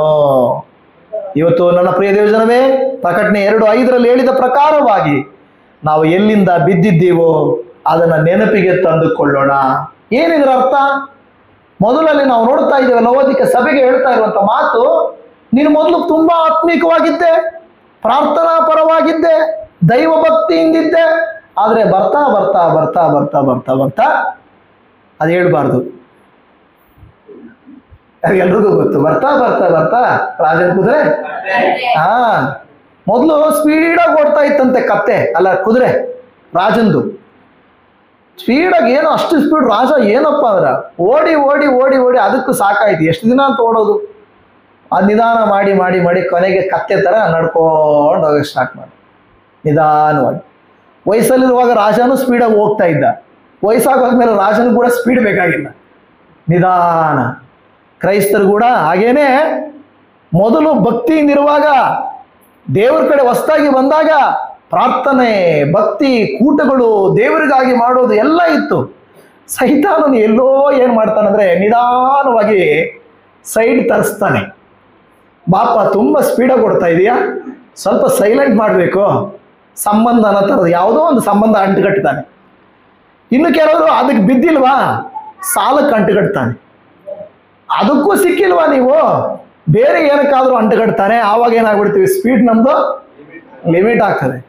ಮದುವೆ ಆಗಕ್ಕೆ ಮುಂಚೆ ಬ್ಯಾಚುಲರ್ಗಳು ಓಡಿದ್ದೇ ಓಟ, ಟ್ರಿಪ್ಗಳು, ಪ್ರಯಾಣಗಳು, ಥಿಯೇಟ್ರುಗಳು, ಫ್ರೆಂಡ್ಗಳು.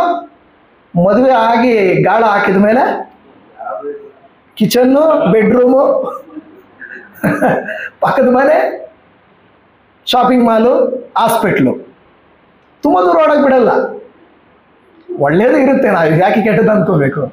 ಅಂದರೆ ಒಂದು ಎಲ್ಲೋ ಓಡಕ್ಕೆ ಬಿಡಲ್ಲ. ಸೈತಾನ ನಮ್ಮನ್ನು ಹಂಗೆ ಮಾಡ್ಬಿಡ್ತಾನೆ. ಏನು ಮಾಡ್ಬಿಡ್ತಾನೆ ಗೊತ್ತಾ, ತುಂಬ ದೇವ್ರಿಗಾಗಿ ಓಡಕ್ಕೆ ಬಿಡಲ್ಲ. ಹಂಗೆಲ್ಲ ಮಾಡಬೇಡ, ನೋಡಿ ಇಲ್ಲೊಂದು ಕೆಲಸ ಇಟ್ಟಿದ್ದೀನಿ, ಇಲ್ಲೊಂದು ಮಾಡಿದ್ದೀನಿ ಅಂತ. ನಿಜವಾಗಿ ತುಂಬ ನಾವು ಎಚ್ಚರಿಕೆಯಿಂದ ಇರಬೇಕು. ಇಲ್ಲ ಅಂದ್ರೆ ಸೈತಾನ್ ಏನು ಮಾಡ್ತಾನೆ ಗೊತ್ತಾ, ಯಾವುದ್ರಲ್ಲೋ ಒಂದರಲ್ಲಿ ಒಂದು ಸಮಸ್ಯೆಯಲ್ಲಿ ನಮ್ಮನ್ನು ಸಿಕ್ಸಾಕಿ ನಮ್ಮ ಆತ್ಮೀಕತೆಗೆ ಬ್ರೇಕ್ ಆಗ್ತಾನೆ. ಇವತ್ತು ನಾವೇನು ಮಾಡಬೇಕು, ನೀನು ಎಲ್ಲಿಂದ ಬಿದ್ದಿದ್ದೀಯೋ ನೀನು ನೆನಪು ಮಾಡ್ಕೋ ಅಂತ ಹೇಳ್ತಾರೆ. ನಾವೆಲ್ಲರೂ ಕಣ್ಣುಗಳ ಮುಚ್ಚೋಣ ಒಂದು ನಿಮಿಷ. ನಿಜವಾಗಿಯೂ ನೀವು ನಾನು ಕೂಡ ಕರ್ತನಿಗಾಗಿ ಎಷ್ಟು ವೈರಾಗ್ಯವಾಗಿದ್ದೆವು, ಎಷ್ಟು ಆರಾಧನೆ ಮಾಡ್ತಾ ಇದ್ದೆ, ಎಷ್ಟು ಭಕ್ತಿಯಿಂದ ನಾನಿದ್ದೆ, ಎಷ್ಟು ನಾನು ಚೆನ್ನಾಗಿದ್ದೆ. ಯಾಕೋ ಬರ್ತಾ ಬರ್ತಾ ಬರ್ತಾ ಸಾಕಾಗಿ ಹೋಗಿದೆ. ಏಸಪ್ಪ, ಇವತ್ತು ಯೆರೆಮೀಯನ ಪ್ರವಾದಿಯ ಮೂಲಕ ನಮಗೆ ಅಮೆಂಡ್ಮೆಂಟ್ ಮಾಡ್ಕೊಳ್ಳಿ, ಅಡ್ಜಸ್ಟ್ಮೆಂಟ್ ಮಾಡ್ಕೋಬೇಡ್ರಿ ಅಂತ ಹೇಳಿದ್ದೀರಪ್ಪ. ಅಪ್ಪ, ಅದರ ಅರ್ಥ ಮಾಡೋ ಕೃತ್ಯಗಳಲ್ಲೇ, ಮಾಡೋ ಮಾರ್ಗಗಳಲ್ಲೇ, ಮಾಡೋ ರೀತಿ ನೀತಿಗಳಲ್ಲೇ ಇರದೆ ಅದನ್ನ ಬಿಟ್ಟು ಬಿಟ್ಟು ತಿರುಗಿಕೊಂಡು ಮಾನಸಾಂತರ ಪಟ್ಟು ತಿದ್ದುಕೊಂಡು ದೇವರ ಕಡೆಗೆ ಬರ್ರಿ ಅಂತ ನಿನ್ನ ವಾಕ್ಯ ಹೇಳ್ತಾ ಇದೆಯಪ್ಪ. ಯೇಸುವೆ, ಇವತ್ತು ಈ ವಾಕ್ಯ ಕೇಳುವಂತ ನಮ್ಮಲ್ಲಿ ಯಾರಾದರೂ ನಾವೇನಾದರೂ ನಿಮಗೆ ವಿರುದ್ಧವಾದ ಕೃತ್ಯಗಳನ್ನು ನಾವು ಮಾಡ್ತಾ ಇದ್ರೆ, ನಡೆದಿದ್ರೆ, ಆಲೋಚಿಸಿದ್ರೆ, ಅಪ್ಪ ನನ್ನನ್ನು ಕ್ಷಮಿಸು. ಎಲ್ಲರೂ ಒಂದು ನಿಮಿಷ ಪ್ರಾರ್ಥನೆ ಮಾಡ್ಕೊಳ್ಳಿ. ನೀವು ಅಪ್ಪ ಸ್ತೋತ್ರ. ಎಲ್ಲರೂ ದೇವರ ಮುಂದೆ ಪ್ರಾರ್ಥನೆ ಮಾಡಿ. ದೇವಜನವೇ ಗೊತ್ತಿಲ್ಲ, ಇವತ್ತು ನಮಗೆ ಎಚ್ಚರ ಪಡಿಸ್ತಾ ಇದ್ದಾರೆ, ನನಗೆ ಎಚ್ಚರ ಪಡಿಸ್ತಾ ಇದ್ದಾರೆ, ನಿಮಗೆ ಎಚ್ಚರ ಪಡಿಸ್ತಾ ಇದ್ದಾರೆ. ನಾವೇನಾದ್ರೂ ದೇವ್ರಿಗೆ ವಿರುದ್ಧವಾಗಿ ತಪ್ಪು ಮಾಡಿದ್ರೆ ದೇವ್ರ ಹತ್ರ ಕೇಳೋಣ. ಅಪ್ಪ, ಅರಿತು ಅರಿಯದೆ, ತಿಳಿದು ತಿಳಿಯದೆ ನಾನೇನಾದ್ರೂ ತಪ್ಪು ಮಾಡಿ ನಿನಗೆ ವಿರುದ್ಧವಾಗಿ ಓಡ್ತಾ ಇದ್ರೆ ಅಪ್ಪ ನನ್ನನ್ನು ಕ್ಷಮಿಸಯ್ಯ. ನಿನ್ನ ಬಳಿಗೆ ನಾನು ಬರ್ತಾ ಇದ್ದೇನಯ್ಯ, ನನ್ನನ್ನು ಕರುಣಿಸು. ಅಪ್ಪ, ನೀನು ನನಗೆ ಸಿಕ್ಕುವ ಕಾಲದಲ್ಲಿ ನಾನು ನಿನ್ನನ್ನು ಆಶ್ರಯಿಸಬೇಕು, ನಿನ್ನ ಸಮೀಪಕ್ಕೆ ಬರಬೇಕು. ನನ್ನ ಹೃದಯವನ್ನ ಪರೀಕ್ಷಿಸಿಕೊಳ್ಳುತ್ತಾ ಇರೋಣ, ನಮ್ಮ ಮನಸ್ಸುಗಳನ್ನ ಪರೀಕ್ಷಿಸಿಕೊಳ್ಳೋಣ. ದೇವ ಮಕ್ಕಳೇ, ನಾವು ಮೊಬೈಲಿಗೆ ಕೊಡುವ ಸಮಯ, ಲೋಕಕ್ಕೆ ಕೊಡುವ ಸಮಯ, ಜನಕ್ಕೆ ಕೊಡುವ ಸಮಯ, ಕೆಲಸಕ್ಕೆ ಕೊಡುವ ಸಮಯ ನಾವು ದೇವರಿಗೆ ಒಂದೇಳೆ ಅಷ್ಟು ನಾವು ಕೊಡದೆ ಹೋದ್ರು ಕರ್ತನಿಗೆ ಖಂಡಿತ ಕೊಡ್ತಾ ಇದ್ದೀವಾ, ಇಲ್ಲವೇ ಅದು ಭಕ್ತಿಯಿಂದ ಇದ್ದೀವಾ, ಬೆಳೀತಾ ಇದ್ದೀವಾ, ಇಲ್ಲವೇ ದೇವರಿಗೆ ಮಾರ್ಗ ತಪ್ಪಿ ನಡೀತಾ ಇದ್ದೀವಾ ಎಂದು ದೇವರು ನಮ್ಮನ್ನು ಎಚ್ಚರ ಪಡಿಸ್ತಾ ಇದ್ದಾನೆ. ಹಲ್ಲೆಲೂಯಾ. ಯೇಸುವೇ, ನಮ್ಮನ್ನ ಕರುಣಿಸಯ್ಯ. ಈ ವಾಕ್ಯವನ್ನ ಕೇಳಿದಂತ ನಮ್ಮಲ್ಲಿ ಏನಾದ್ರೂ ತಪ್ಪುಗಳಿದ್ರೆ, ಅಪ್ಪ ನಿಮಗೆ ವಿರುದ್ಧವಾದ ಕಾರ್ಯಗಳಿದ್ರೆ ನಮ್ಮನ್ನ ಕ್ಷಮಿಸಿಬಿಡು. ನಿನ್ನ ವಾಕ್ಯವನ್ನ ಕೇಳಿ ನಂಬಿ ಅಪ್ಪ ಅದರಂತೆ ನಾವು ನಡ್ಕೊಳ್ಳುವುದಕ್ಕೂ, ಪಾಪಿಗಳೆಂದು ನಾವು ಒಪ್ಪಿಕೊಳ್ಳುವುದಕ್ಕೂ, ಪಶ್ಚಾತ್ತಾಪ ಪಟ್ಟದನ್ನು ಬಿಟ್ಟು ಬಿಡುವುದಕ್ಕೂ, ಆ ನಂತರ ನಿನ್ನ ರಾಜ್ಯಕ್ಕಾಗಿ, ನೀತಿಗಾಗಿ ನಾವು ದೇವರೇ ದುಡಿಯುವುದಕ್ಕಾಗಿ ನಮ್ಮನ್ನ ನೀನು ಏರ್ಪಡಿಸಿಕೋ ಎಂದು ಬೇಡಿಕೊಳ್ಳುತ್ತಾ ಇದ್ದೇವೆ. ಪ್ರಿಯ ದೇವಜನವೇ, ಇವತ್ತು ನೀವು ಒಂದು ವೇಳೆ ಯವನಸ್ಥರಾಗಿರಬಹುದು, ಹಿರಿಯರಾಗಿರಬಹುದು, ನೀವು ನಿಮ್ಮ ಹೃದಯದ ಮೇಲೆ ಕೈ ಇಟ್ಟು ಹೇಳ್ರಿ, ಅಪ್ಪ ನನಗೆ ಯಾವುದೋ ಒಂದು ರೀತಿಯಲ್ಲಿ ನಿನ್ನ ಸೇವೆ ಮಾಡಲಿಕ್ಕೆ ನನಗೆ ಅವಕಾಶ ಕೊಡಪ್ಪ. ನಾನು ಲೋಕಕ್ಕಾಗಿ ಓಡಿ ಓಡಿ ದಣಿದಿದ್ದೇನಯ್ಯ. ಎಷ್ಟೋ ದುಡ್ದಂಗೆ ಅನಿಸ್ತಾ ಇದೆ, ಎಷ್ಟೋ ಓಡ್ದಂಗೆ ಅನಿಸ್ತಾ ಇದೆ, ಎಷ್ಟೋ ಸಂಪಾದಿಸಿದಂಗೆ ಅನಿಸ್ತಾ ಇದೆ. ಯಾವುದೂ ನನಗೆ ತೃಪ್ತಿ ಕೊಡ್ತಾ ಇಲ್ಲಪ್ಪ. ಈಗ ಇವತ್ತು ಯಾರ ಬಗ್ಗೆನೂ ನಾವು ನೋಡ್ತಾ ಇಲ್ಲ, ನಾನು ಕೂಡ ನಿಮ್ಮನ್ನು ನೋಡ್ತಾ ಇಲ್ಲ. ಯೇಸುವಿನ ಹತ್ರ ಪ್ರಾರ್ಥನೆ ಮಾಡಿಕೊಡಿ. ಅಪ್ಪ ಯೇಸುವೇ, ನಿನಗಾಗಿ ನಾನೇನಾದರೂ ಮಾಡ್ಬೇಕಯ್ಯ, ನನಗೆ ಸಹಾಯ ಮಾಡಪ್ಪ. ಈಗ ಲೋಕಕ್ಕೆಲ್ಲ ಮಾಡಿದ್ದು ನಷ್ಟ ಆಗ್ಬಿಡ್ತದಪ್ಪ, ನಿನಗಾಗಿ ಮಾಡಿದ್ದು ಮಾತ್ರನೇ ಉಳಿತದಲ್ವಾ. ಯೇಸುವೇ, ನನಗೆ ಸಹಾಯ ಮಾಡಪ್ಪ, ನಿನ್ನ ಮಹಿಮೆಗಾಗಿ ನನ್ನನ್ನು ಉಪಯೋಗಿಸಿಕೋ ಎಂದು ಪ್ರಾರ್ಥನೆ ಮಾಡಿ. ದೇವಜನವೇ, ಯಾರು ದೇವರಿಗೆ ಒಪ್ಪಿಸಿಕೊಡುತ್ತಾರೋ ಅವರು ಖಂಡಿತವಾಗಿ ಉಪಯೋಗಿಸಲ್ಪಡುತ್ತಾರೆ. ದೇವ ಮಕ್ಕಳೇ, ನಿಮ್ಮ ಬಲಹೀನತೆಯನ್ನು ಬಿಟ್ಬಿಡ್ರಿ, ನಿಮ್ಮ ಕುಟುಂಬದ ಸಮಸ್ಯೆಗಳನ್ನ ಬಿಟ್ಬಿಡ್ರಿ, ನಿಮ್ಮ ಸಾಲಗಳನ್ನ ಬಿಟ್ಬಿಡ್ರಿ, ನಿಮ್ಮ ಸಮಸ್ಯೆಗಳನ್ನ ಬಿಟ್ಬಿಡ್ರಿ. ದೇವರು ನಿಮ್ಮನ್ನು ಉಪಯೋಗಿಸಲಿಕ್ಕೆ ಶಕ್ತನೋ. ಅದನ್ನು ಮಾತ್ರ ನೀವು ನಂಬಿ ಪ್ರಾರ್ಥನೆ ಮಾಡ್ರಿ. ಏಸಪ್ಪ ನಿನಗೆ ಸ್ತೋತ್ರ ಅಯ್ಯ, ನನ್ನನ್ನು, ನನ್ನ ಮನೆಯನ್ನು, ನನ್ನ ಜೀವಿತವನ್ನು ನಿನ್ನ ಮಹಿಮೆಗಾಗಿ ಉಪಯೋಗಿಸು ಎಂದು ನಾವು ಪ್ರಾರ್ಥನೆ ಮಾಡ್ತಾ ಇದ್ದೇವಪ್ಪ. ನಮ್ಮ ಪ್ರಾರ್ಥನೆ ಕೇಳಿದೀಯಪ್ಪ, ನಿನಗೆ ಸ್ತೋತ್ರ. ನಾವು ಮನ ತಿರುಗಿ ನಿನ್ನ ಪ್ರಿಯ ಮಕ್ಕಳಾಗಿ ಜೀವಿಸುವುದಕ್ಕೆ ನಮಗೆ ಸಹಾಯ ಮಾಡಿಕೊಡು. ನೀನೇ ಮಹಿಮೆ ಹೊಂದಬೇಕೆಂಬುದಾಗಿ ಪ್ರಾರ್ಥನೆಯನ್ನು ಕೇಳಿದ ಕರ್ತನೇ ನಿನಗೆ ಸ್ತೋತ್ರ ಮಾಡುತ್ತಾ ನಜರೇತಿನ ಯೇಸುವಿನ ನಾಮದಲ್ಲಿ ಪ್ರಾರ್ಥಿಸಿದ್ದೇವೆ ತಂದೆಯೇ. ಆಮೇನ್, ಆಮೇನ್, ಆಮೇನ್.